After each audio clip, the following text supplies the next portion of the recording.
Good morning and welcome to our modest headquarters. Thank you so much everyone for joining us. We're so excited to reach today, which is the culmination of about a year's worth of work that I'm going to be really proud to share with you today. If you haven't met me already, my name is Kate Goodall, and I'm the Chief Operating Officer here at the SNR Foundation. The SNR Foundation has been supporting talented individuals for 14 years now. Our methodology is a little bit unusual for these days in that it's a little bit Renaissance-based.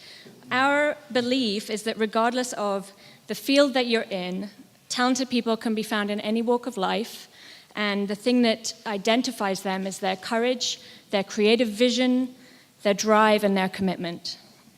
They all need similar things. They all need support, a safe place to think, experiment, explore, and sometimes fail in order to succeed. And we aim to provide all of this. And in doing so, develop a lifetime of support and giving back. About a year ago, as I said, when we began this process to apply this 14-year-old established methodology to the field of social entrepreneurship, we wanted to support those who are striving to create positive change in the world. We wanted to be sure to be additive and not duplicative, and sought the advice of many established practitioners. It was there that we had our first wonderful surprise. Everyone in this field loves to share knowledge.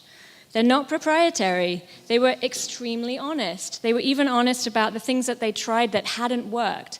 And that enabled us to get so much farther and faster than we could have alone. We spoke with people at Ashoka, Echoing Green, City Bridge Foundation, the Global Good Fund, New Profit, Impact Hub, the Sunlight Foundation, 1776, the White House, and the State Department. And as I said, we had that same wonderful experience with every one of those organizations. Their guidance was invaluable, and it was clear from these candid conversations that the place that we could provide the most addition was in a residential fellowship. In a city where the cost of living is now the highest in the nation, we provide complementary living and workspace. We provide a full complement of support, including a per diem stipend, a dedicated mentor, a leadership coach, access to a network of funders and supporters, and a full suite of business advice and assistance. The SNR Foundation does not take equity from any of these individuals. I'll say that again. The SNR Foundation does not take equity from any of these individuals. Our return on investment is the positive impact that they ultimately have on the world. We believe also in the unique properties of Washington, D.C. as a city to help launch these ventures. Nowhere else do you have such abundant access to willing and diverse set of experts from every sector. And nowhere else can you reach out to every part of the world from one place. It's appropriate then that the Halcyon program is sector agnostic. We seek to support socially minded for-profits and non-profits alike. We would even consider supporting a venture whose ultimate goal is redundancy by government adoption. It's our belief that the lines between these organizations are blurring, and we hope to see new types of partnerships and efficiencies emerge from this cross-sector collaboration, helping those who need it most, rather than determining that it has to be for-profit, non-profit, B Corp, etc. As you can imagine, we owe a tremendous amount of thanks to a huge number of people, so please oblige me while I say thank you to a few. One, the SNR board and honorary board were fantastic advisors throughout the process, and we could not have done it without them. I want to call out one person in particular, Patrick Dowd, who was a fantastic thought partner in the beginning of this process. Alice Haas, where's Alice? Thank you. Alice made a smooth landing for the plane to land every day. Ryan Ross and the whole SNR team has just been tremendous. I actually was lucky enough to fly in from San Francisco this morning, and this was just done. So they've been amazing. We have a phenomenal advisory committee who have made sure that we are pointed in the right direction at every turn. I must also take a moment to acknowledge our tremendous partners who are critical in this endeavor. Sucampo has made a significant financial investment in the Incubator because they're a company born out of innovation and firmly believe in continuing to support it. and because there's considerable mission alignment between us. Both of us seek to meet unmet needs across the globe in the medical field or otherwise. Deloitte have long been social innovation pioneers, investing in social entrepreneurs through their strategic advisory services for a decade, long before it was a recognized field, and we're really proud to have them on this journey helping the fellows. Sage Communications is generously providing complete communications guidance to the fellows, including branding, marketing, and PR. Tandem Legal is providing top quality legal negotiations and advice and counsel. KPMG is lending their superlative accounting and financial services to ensure sound practices.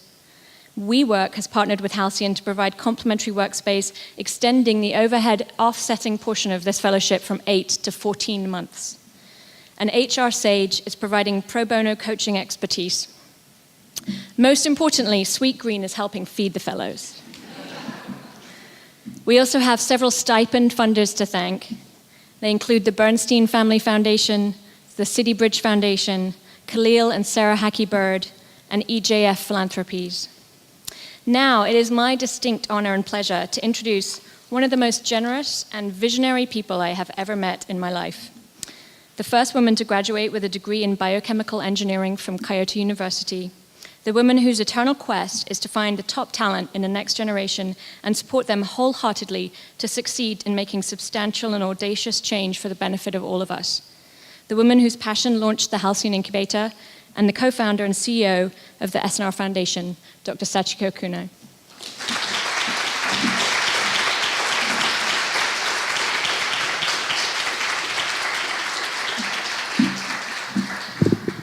Thank you, Kate.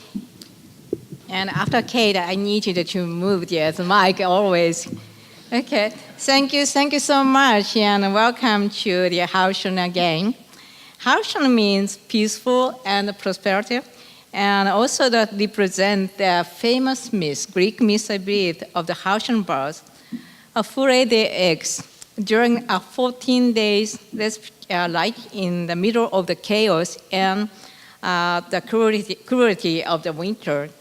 And this house has a wonderful name, and since we met this house 3 years ago, and that is so inspiring to us to think about how to reuse and how to repurpose this historic house for the next generation. It's such an aptly named house for an incubator, and for the work of the SNR Foundation, where we seek to provide talented people a nest, where their great idea can become flourish. Above all, we provide them time and space, critical resources for aspiring entrepreneurship. I am so happy to celebrate the opening of this house, Halcyon Incubator, with all of you today, because I can tell you firsthand as an entrepreneur myself, how critical it was to have support. The confidence you gain where someone believes in you, that way is invaluable. And I am so pleased to pass this along to the next generation. Around 3 years ago, my co-founder, Ryuji Ueno, and I became a very lucky person to be a new owner of the Halcyon House. Since then, we are working hard to have a plan for the incubator, and as you are seeing now, and everybody is supporting us, and especially I'd like to thank all sponsors, partners, and supporters, and neighbors, and DC government. They have given us the opportunity to open this house as an incubator. Let me introduce my media shy co-founder, Ryuji Ueno. Yeah. So I'm afraid if he showed up today or not, but he did.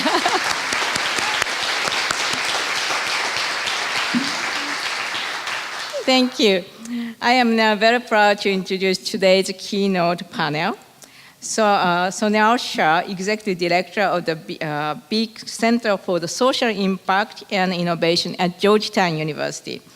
Kahir Bart, founder and the president of the Forward Progress in Politics. Mike McDavid, co-founder and CEO of the Tandem Legal, and the panel moderator, Danielle Foster, and director of public-private partnership for Bureau of Educational and Cultural Affairs at the U.S. State Department. And please join me welcoming Danielle and the panelists. Thank you so much.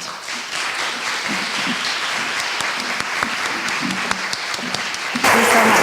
Thank you. Thank you. Okay. Thank you. Thank you.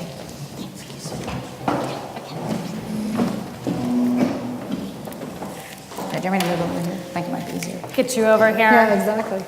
Well, thank you so much, Dr. Kuno. It's an absolute pleasure to be here. I am so excited at the kickoff of this hub for innovation, and I think it's an incredibly important thing for DC. I want to go ahead and just dive right in. So we have some time with the panelists. So Mike, my first question is for you. Taking a bold idea with social impact and turning that into a business is not easy. We all know that, it's just not easy. So what do you think are the unique challenges for a social entrepreneur that has a double bottom line? That's a great question. I mean, I think simply by definition, in order to obtain a double bottom line, you need the obvious things. You need to have profitability as well as a positive impact on the overall social environment. The good news and the better news is that I believe today we are, as an overall environment, in what will be looked back upon as the most transitional decade in the history of business. We are now changing the view of what business is and what business will mean. And in 20 years from now, when we look back at how we ran business prior to, we're going to be thinking of ourselves, why did we take so long to view it this way? And when you look at the history of how we got to where we are, through the industrial age, through the information age, we as individuals did such great things to drive the world forward through innovation and through growth. It isn't until right now that we as an entire organization have this ability through communication, through technology, to truly understand consequences of our actions. And I always like to give the impression of, when you look back to the industrial age, someone like a Henry Ford, he created the car. And that car drove so much innovation and drove so much growth to get us where we are today. There's no way that Henry Ford could have ever imagined the consequences of that design. When you put 10 million of them inside a 2-mile square radius, there are those consequences. To have this new generation of individuals have this ability to understand consequences of actions, that is the most exciting thing I think we have coming as far as a wave in the new business environment. We are at a point right now where the millennials and the digital natives are now becoming the masses inside our workforce. These are individuals who have grown up this entire lifetime they've been on this planet, having that understanding of what these consequences are of their actions. And if you look at the old Henry Ford days, when an individual to move forward was like somebody in a boat almost, right? And they're rowing in this boat, and they're going forward, but not understanding consequences, they're facing backwards.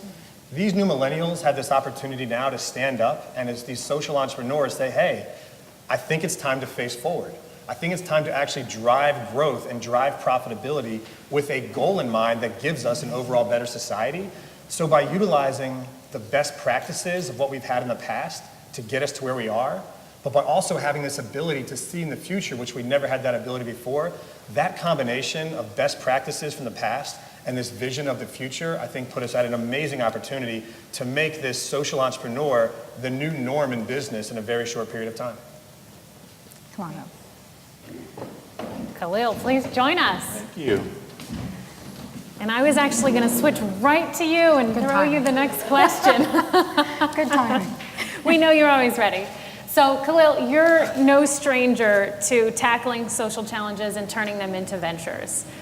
What do you think makes the Halcyon Incubator a unique program in the social entrepreneurship space? Well, thank you very much for this. I apologize for being late. Has anybody noticed that the trains from New York have slowed down?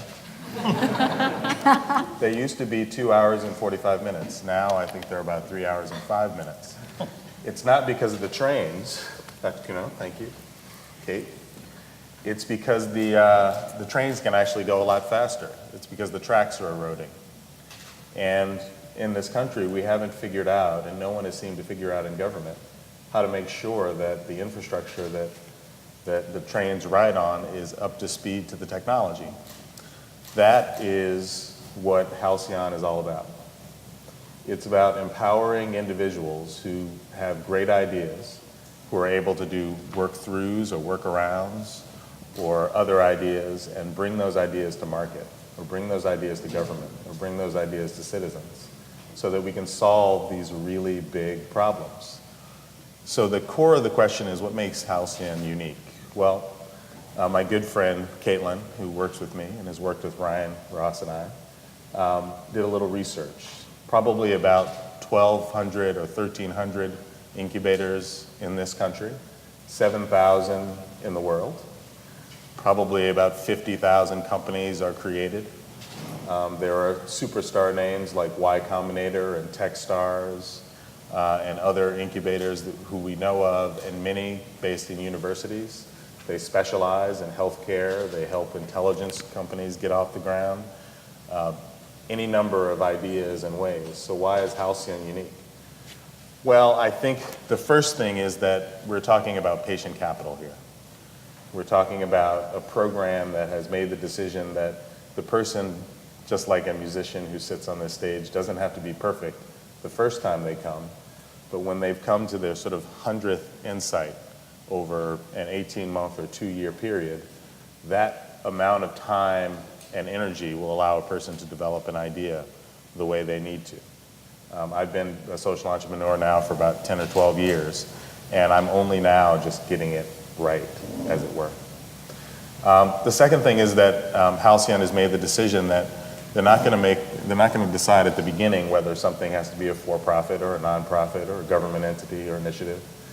Actually, the idea and the ability to solve the problem should drive what that's all about. An incubator, even the best ones that bring somebody in for 3 months, are looking for consumers immediately and revenue shortly after that. Halcyon has made the decision that by not taking equity and by being patient with someone and not making a decision about whether they should be a for-profit or nonprofit or whatever, that the person can develop the idea within the space and time that they need. I think that the last thing I'll land on is something that's obvious to everyone in this room. Being in Washington, being at the epicenter of all of this change and opportunity, at a point where traditional Washington institutions are actually not able to solve the problems that are plaguing us, is a huge opportunity for the current class of fellows and the people who we hope flow through the Halcyon Incubator all along the way. There are other things, including this physical plant that we're sitting in, that make this opportunity special. As I was starting my first incubator, I remember getting my first organization. I remember getting a desk in someone's office and having to make sure that I left before they left so that I wouldn't get locked in, and I arrived as they arrived so I didn't look like a guy loitering in front. Giving these fellows an opportunity to develop these ideas and concepts in a place like this, at a time like this, is an amazing opportunity. And I don't think that any of them, having interviewed all of them, I don't think any of them take this for granted, and I know I won't. Thank you for that, Khalil. And speaking of trains and driving social innovation, Sonal, I want to turn to you because you've been at Google, you've been at the White House, working a lot on social innovation. And when we think of Washington, D.C., it's not always synonymous with social innovation, social ventures, incubators, and hubs. Do you think Washington, D.C. is becoming a hub for social ventures? And if so, why, and why right now? You know, when we set up the White House Office of Social Innovation, the beginning of 2009, nobody was talking about the term social innovation, social impact. Social entrepreneurship was out there, and that was the term, but it was those people that did it. And what's been fascinating to see over the last 7 years is how many people are talking about social entrepreneurship, social innovation. You remember the conference that we did with the president for the Middle East, and at the time, just getting one panel in there was hard enough. And now everybody's like, well, where are the social entrepreneurs? Where are the social innovators? How come we're not including them in the conversation? So the conversation's changing. I think the timing has changed. Do I think DC is a great place? Absolutely, because government needs to necessarily think about how to do things differently, and they're already thinking that way. So they're looking for new ideas. You're seeing a lot more conglomeration of interesting people, interesting ideas here. You have an international cohort that's constant in Washington, D.C. with the World Bank here, the IDB here, but also just a lot of international organizations that sit in Washington, D.C. And to think about social innovation, social entrepreneurship outside of just the U.S. context, you begin to see what the global impact of that has and the potential it has to have. Even looking at the fellows that were selected and the potential of what their organizations have the potential to do, whether it's domestic or international. What they do domestically has a potential to have an impact internationally. So the lines not only are blurring between business and government and nonprofits, but the lines are blurring from domestic to global. And you begin to see what you can do here has a potential to have a global impact. So what's great to see is the conversation changing. What's great to see is people challenging the traditional norms of what's good and what's impact. And what's great to see is that you're beginning to challenge the way business has always operated, whether it's in DC or other places, to say, why can't we do things differently? And to see a generation that's willing to push that. Yeah, that's very exciting. And I think this idea of looking at something domestically and then looking at domestic examples and scaling those globally, or looking at global problems, but saying what has worked successfully locally, I know we've found that has actually been our best place for finding innovation and really solving major social challenges. So feeding off of that, I mean, we are here, I think, in an incredible moment in time, especially with the it's just palpable. I mean, we all know that social innovation, social impact, social ventures are all coming together and everyone's excited about it. So why are each of you, and we'll start with you, Mike, particularly excited about the Halcyon program? I mean, so many things excite me about the Halcyon program, but the one that gets me the most is when you look down at these budding entrepreneurs down here, they have ideas that all have a cause associated to them. And as an individual who grew up in the brand world, when the brand, I guess you could say, was pretty much the cause of that organization that I supported, and the brand was driven by who had the most ability to be in front of me, I'm now at a point in my life, my career, where I want what I do to have a bigger purpose, and to have these individuals here that can find a way to align an organization that has a purpose to also be able to drive that profitability needed to cause more individuals to support their cause. I can't think of a more exciting place to be in the world right now. You're gonna, I believe, in a very short period of time, replace the word brand with that of a cause. An organization that has something much larger than just that bottom line, but appreciates the bottom line to help them ensure the security of their cause in the future. And just looking at these individuals who are sitting at that table, the fact that they get that, the fact that that's how they've been raised and born, and that's how they believe they want to pursue their business, that's by far the most exciting thing that gets me going. Thank you. You know, I find the fact that the Halcyon House is wholly focused on social impact is fascinating. And I don't think there are many incubators that you see. There are incubators that have some social impact fellows that come. There are incubators that are a little bit of the social impact piece, whether it's a university or other places, but you haven't seen an incubator totally focused on social innovation, social impact, really thinking about the cause and why they're doing it and how they're doing it, and then formulating all the support around that for that to grow. That says a lot, because once you begin to have teams and members and advisors who are really about the social impact piece, you begin to see a whole different type of community growing. It's not just the fellows, but it's the members of the community that are supporting it also beginning to think about it, and that just creates a different spiral. And to have it located in DC, where frankly it's not a conversation all the time within the policymakers to say, oh, there is a group here talking about it, and you can come see them, you can meet them, you can talk about it, and there's members that are a part of it, but advisors that are also a part of it, it starts to change the conversation. So a small seed that's beginning to change the conversation is actually critical, and I think as more fellows come through the program, and as you see these fellows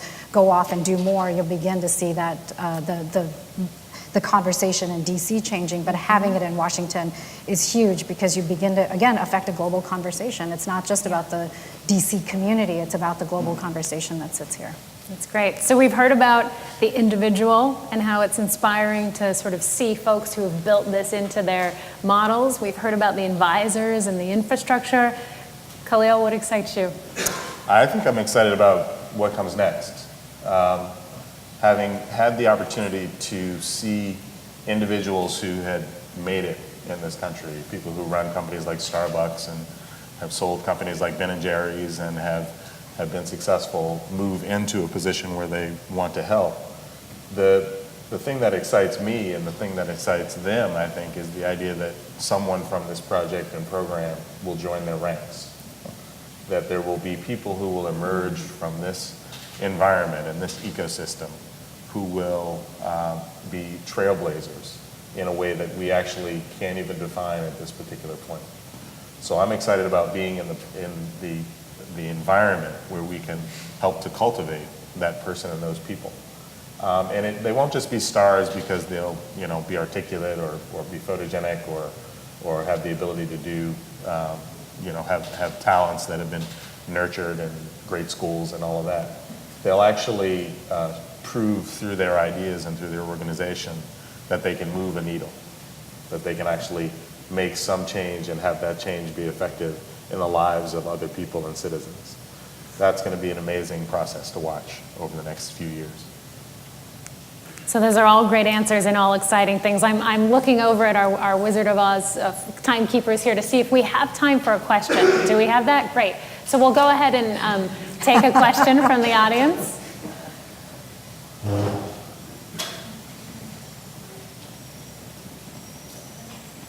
Just getting a mic out to you all now.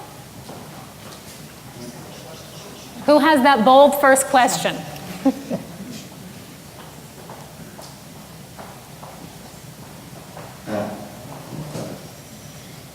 Thank you. Not so much of a question as much as a statement, I guess. Thank you very much. Congratulations on the Incubator. I'm Gauri Mirpuri. I'm also the co-founder of the Impact Hub in Singapore. So it's very exciting to see this. I've moved to Washington about 2 years ago, and I see so many parallels between the problems we face in Singapore with startups and DC. And one of the biggest things is how expensive it is to fail, because real estate is so expensive and the living costs are so expensive. Singapore happens to be the most expensive country in the world to live in. But so to have a residential program which takes care of that huge expense apart from everything else that it provides is just fantastic. There are so many parallels between DC and Singapore, also in terms of young people who are kind of overeducated and so tend not to take a lot of risks. Failure is a bit more expensive because of the price of things and various other things. So I see that I'm inspired by what I see here. And I'm going to take it back to Singapore and talk about perhaps starting an incubator with the same kind of feel that you have here. Congratulations again. Thank you. And that's yet another great example of how we're seeing the domestic ripple and the effects that it could have globally. I think I saw another question over here.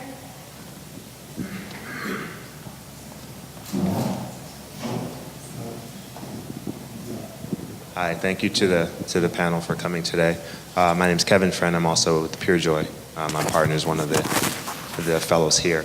Mike, you mentioned about the millennials and the dynamic with the digital natives. As a startup, and thinking about attracting and retaining the best talent, do you have suggestions or have you seen approaches to actually having those people be interested in working for someone who has their cause and their mission sort of aligned in this way? That's a very great question. The attraction of talent, and all too often when I'm assisting young organizations, I constantly hear, I can't find great talent. And I try to twist that around a lot to say, hey, it's a two-way street. And going out there and finding great talent is one thing. Being an organization that focuses on developing talent when it comes inside your door is a lot of times forgotten. And taking individuals who, one, align with your overall purpose. And a lot of these purposes I would describe here as they all have so many different business models, but they focus on their success being when they're significant. And searching for individuals who have that same mindset of wanting to be significant by giving back, and then creating an environment that allows you to train those individuals to the needs you have as an organization.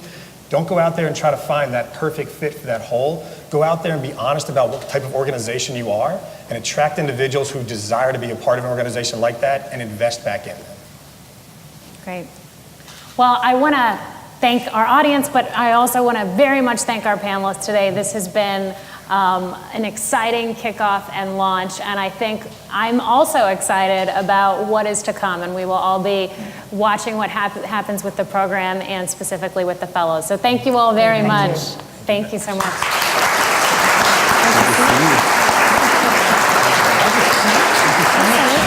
So we can have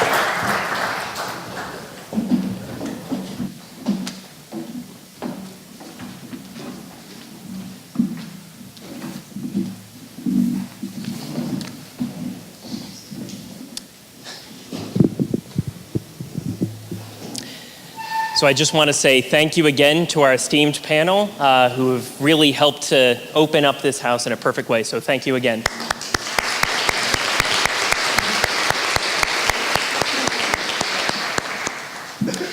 My name is Ryan Ross. I know many of you in this room. I am the program manager for the Halcyon Incubator.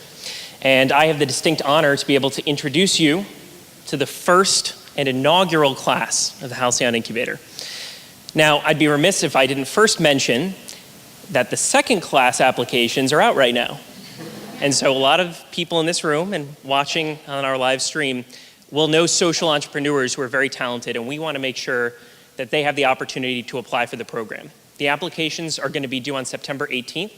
And so for those social entrepreneurs in your network, send them to our website, halcyonincubator.org, and they can apply right there. Now, there's the old adage that I'm reminded of: to whom much is given, much is expected. And the expectations are high for this first class.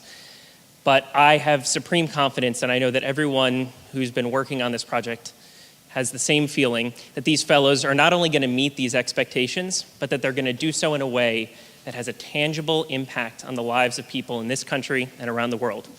So without further ado, let's go ahead and start introducing you to the fellows. First up, we have Olivier Commanda with Ideal Impact.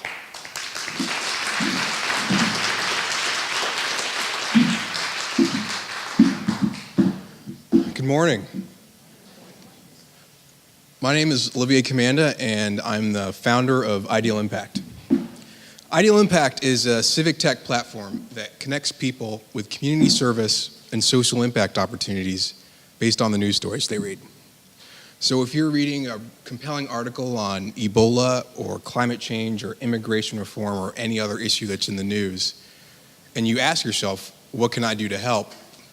Ideal Impact connects you with places to volunteer, donate, support, and advocate for your favorite causes. Now here's why that's important. On December 9th of 2013, the New York Times released an incredibly heart-wrenching profile on a 12-year-old girl who's homeless and the plight of her and her family. That day, the news story made the rounds on social media and raised the profile of homelessness to people who'd never really thought about it before. That same day, a group of volunteers and homeless advocates met at Miriam's Kitchen right up the street, myself included, and decided to launch a campaign to end chronic homelessness. If everyone who had read that New York Times article had known about our campaign to lobby the city government to end chronic homelessness, we would have more than enough support to engage us through the campaign and get everyone involved in an issue that has plagued the city for years. And so our message with Ideal Impact is, don't just read the news, act on it. And by encouraging that, we help to bridge the gap between people who want to serve and organizations that need their support. So if you're interested, please check out www.idealimpact.org for more information. Thank you.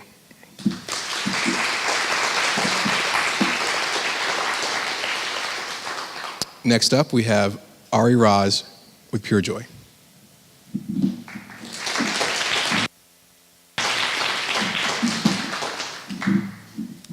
Thank you. My name is Ari Raz, and I'm a co-founder of Pure Joy. PureJoy is a company that was founded by two dads, an uncle, that's me, and most recently a mom, who all believe that access to fresh, nutritious food should be a right and not a privilege for every child.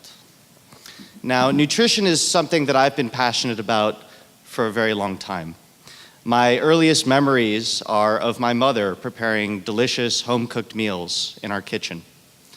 My brother and I grew up in a household devoid of highly processed junk food, and while we may not have appreciated that as kids, it set us on a path that we appreciate now as adults.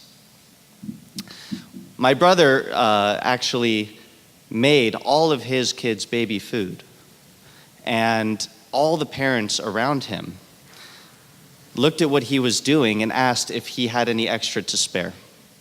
So with that experience, we decided to start PureJoy, a company that produces and delivers fresh baby food to families on a weekly basis.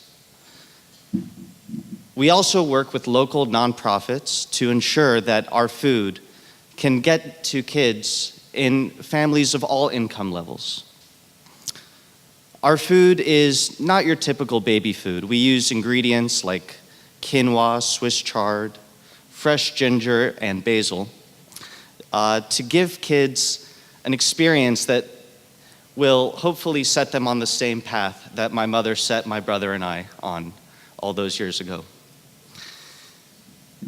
With the support of the Halcyon Incubator, we hope to expand what we're doing with PureJoy, not only in the DC area, but far beyond that.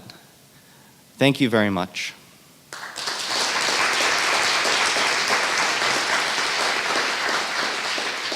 And I'd like to introduce Diana Sierra with Be Girl.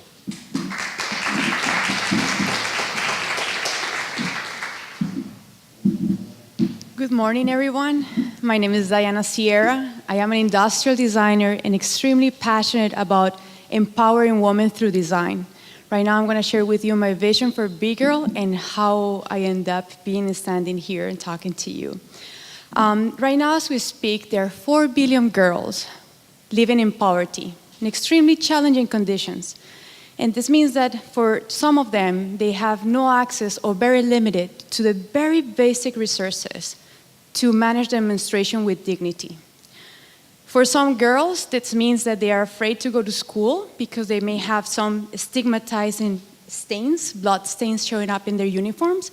And for some women who already work, is the fact that they know that they have to be working and walking for hours with a huge thick of cloth, like a thick piece of cloth that is stuffed with grass, that not only doesn't protect them, but at the same time can give them infections and blisters on their legs. This is a reality that hit me when I was working in Uganda. And even though I come from a developing country myself, I had no clue and never passed through my mind that women and girls in faraway areas, they were having so much issues and living through pain and stigma and shame for something that is so natural as menstruation.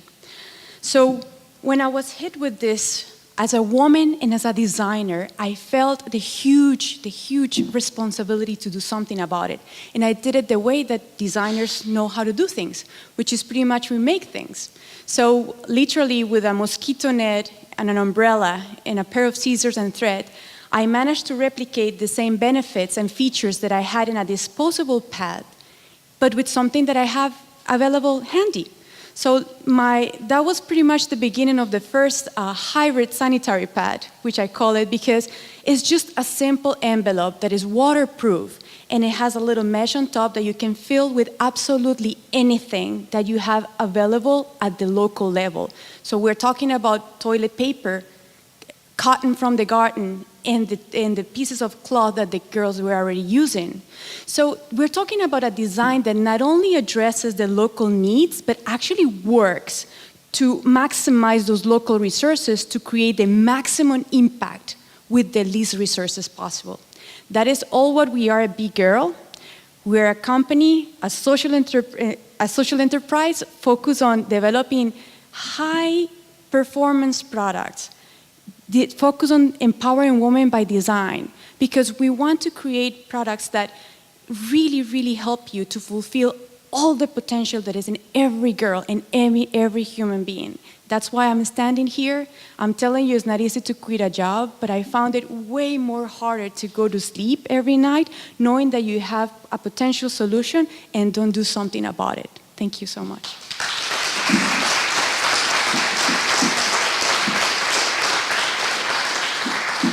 And right now I have the pleasure to introduce you to Data Assembly, Dan and Ben.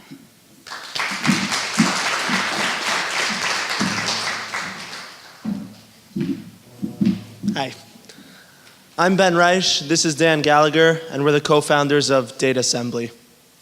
In recent years, the government has released a deluge of freely available data to the public. This is data about demographics, about our communities, about healthcare, and so much more. Now, big corporations are truly reaping the benefit of this data, and other organizations like nonprofits, small businesses, and local governments are really struggling to unlock the potential hidden in this open data. The age of big data has made small organizations data rich, but it has left them information poor. In fact, McKinsey estimates that this poverty of information amounts to $3 trillion of unrealized economic potential each year. Ben and I started Data Assembly because we wanted to turn public data into public knowledge. Today, the universe of open data is vast, it's unorganized, and it's inconsistent. So small organizations have a very tough time using it to make smart decisions. Our platform aggregates, combines, and standardizes data so that anyone can use it to solve their important problems. Schools can use it to better understand their students. Nonprofits can use it to better target poverty and disease. And small businesses can use it to better know their markets. We know that Data Assembly has enormous potential, and we want to use it to turn today's excess of data into a wealth of information. Thank you.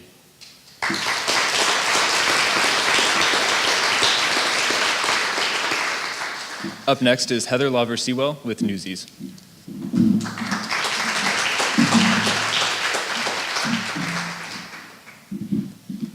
Hello, everyone. Thank you for being here today, and I would also like to thank Dr. Kuno and Dr. Ueno and everyone involved in Halcyon for this remarkable opportunity.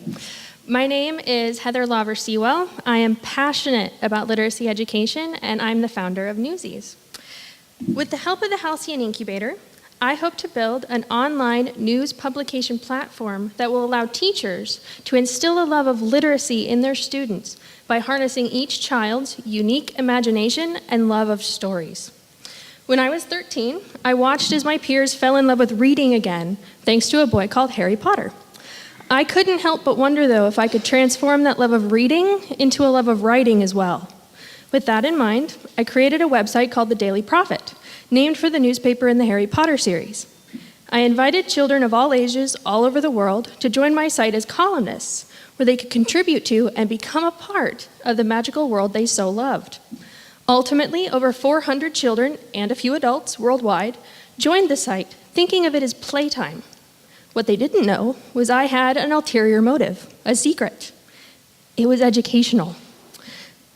Newsies will bring the proven, real-world success of the Daily Prophet to teachers and classrooms all around the world. What in the classroom is work will become play in this unique, creative, collaborative newsroom environment. Essentially, characters that we all know and love will become literacy tutors, whether it's Harry Potter, Batman, or even Darth Vader. We all know that literacy is vital.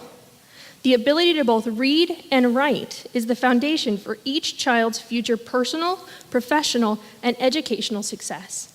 With Halcyon behind me, my own real-life Hogwarts, I have no doubt that Newsies will make these key literacy skills more accessible and, most importantly, more fun. Thank you. Forgot. I'd like to introduce Matthew Fisher with Control A+. Thank you.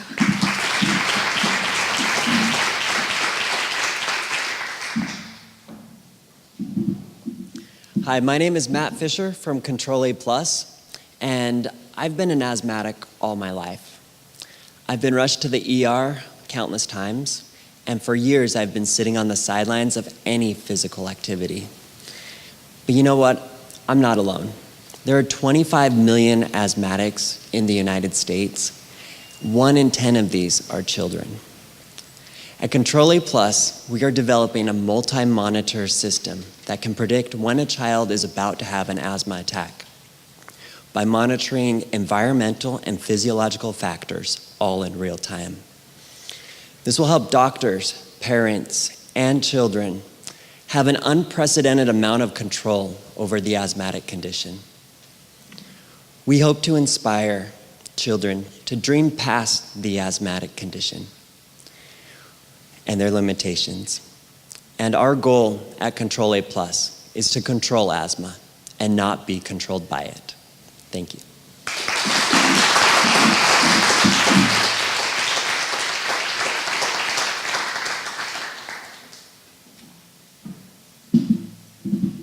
Wonderful. I just want to have one more round of applause for our fellows.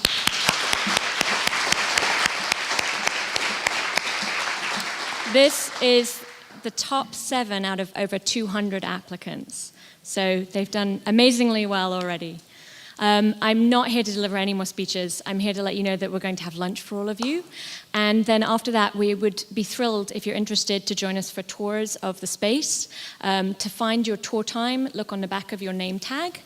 And at that time, please meet one of us at the foot of the processional stairs here. And other than that, please enjoy the rest of your afternoon. And thanks again for joining us.